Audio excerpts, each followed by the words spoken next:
Welcome back sa Free Thinking Pinoy Channel. Tuwing buwan ng Oktubre, nagaganap ang kinatatakutan ng mga ibon sa Amerika. Ito kasi ang panahon ng open season. Tuwing buwan ng open season, pinahihintulutan ng mga hunter na mamaril ng mga ibon, kabilang na dyan ang mga geese. Ang mga geese ay isang uri ng ibon na may mahabang leeg at tuka na nakahawig sa mga itik. Maaaring mas kilala mo ito sa tawag na gansa.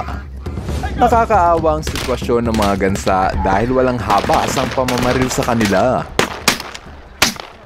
Naglalagay pa ng mga pekeng ibon ng mga hunter upang hikayatin ang mga ibon na lumapit sa kanilang pwesto.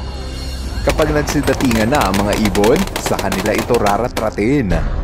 Kahit sumapit ang gabi, hindi tumitigil ang mga hunter.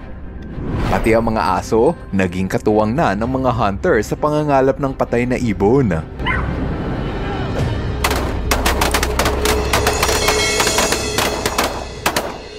Nang dahil sa pang-aapi ng mga tao sa pamilya ng gansa, hindi na nakapagtataka kung bakit mabilis uminit ang ulo ng mga ibon na to sa mga tao. Palagi itong sumusugod sa mga tao at parabang ito ang kanilang paraan upang gumanti. Kada taon, libu-libong tao ang naibabalitang inatake ng gansa. Dahil dyan, maraming tao ang nakakaramdam ng takot sa tuwing may makakasalubong na gansa.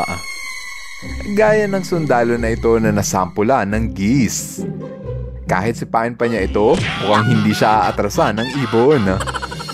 Ayon sa mga dalubhasa na sumusuri sa ugali ng mga gansa, umaatake lamang ito sa tuwing tumatapak ka sa kanilang teritoryo. Kaya ang payo ng mga eksperto, huwag kang feeling close sa mga ibon na ito kung ayaw mong mabugbog. Mas maganda kung hahabaan mo ang iyong pasensya kaysa saktan mo ang ibon na to. Oo nga pala, kung nag-i-enjoy ka sa simula ng ating kwentuhan, sana ay pindutin mo ang like button. Maraming salamat!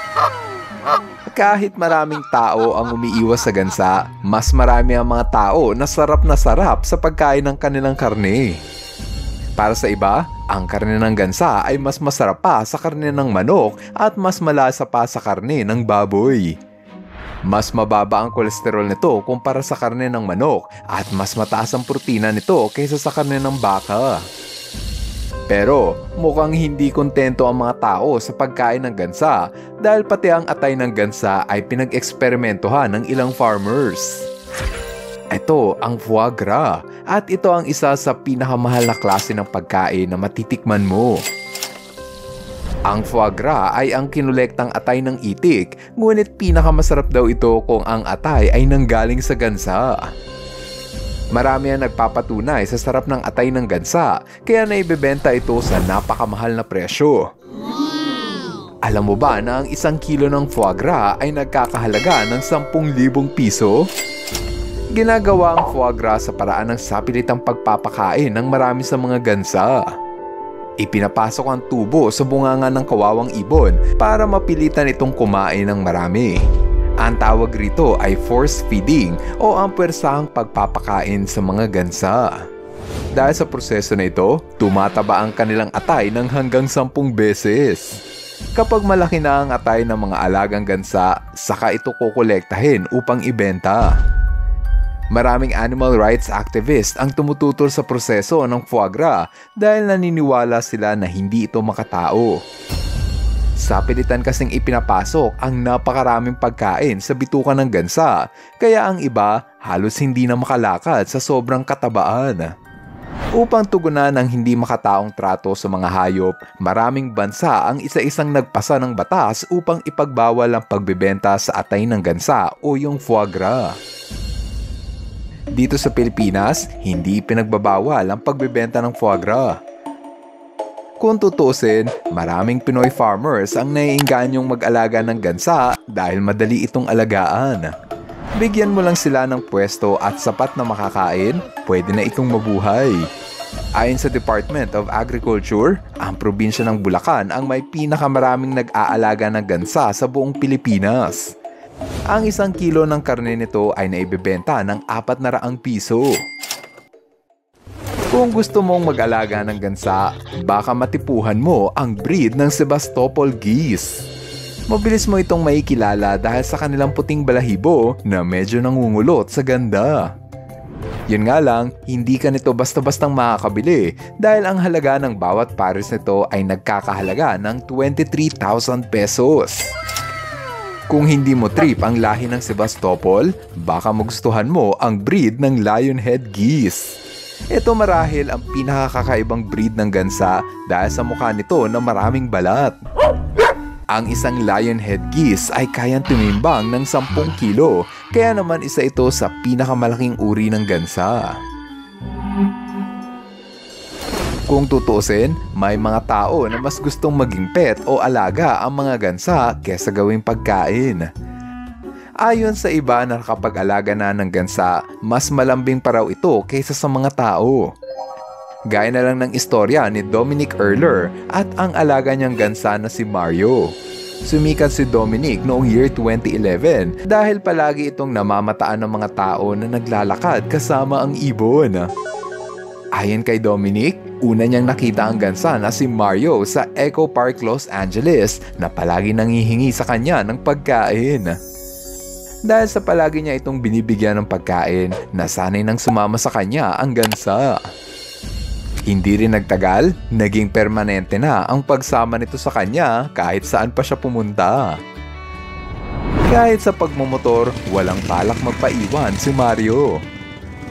Ayon kay Dominic, hindi lang isang ibon ang tingin niya kay Mario, kundi isang tunay na kaibigan na hindi siya iiwanan. Maliban kay Dominic, meron ding isang pet lover ang sumikat matapos na ipagtanggol ang alaga niyang gansa.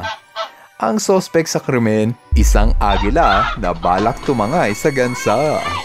Nangyari ito noong June 2022 sa probinsya ng British Columbia.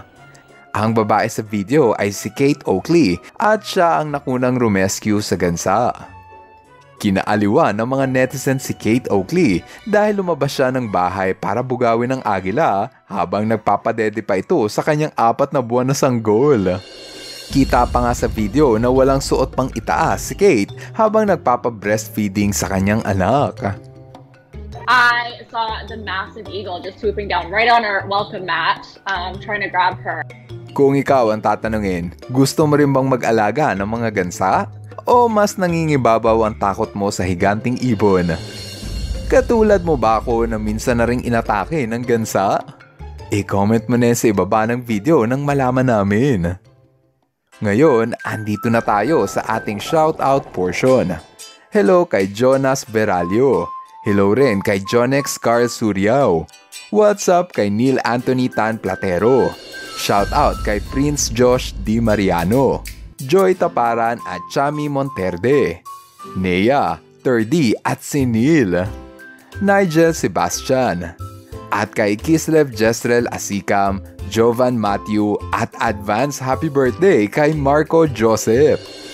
Maraming salamat sa inyong panunood. Now see you guys on my next video.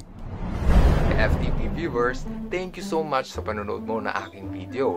Kung nagustuhan mo ang video na ito, subscribe na sa FTP channel. Don't forget to hit the bell button para updated ka sa mga bagong videos. Paalam!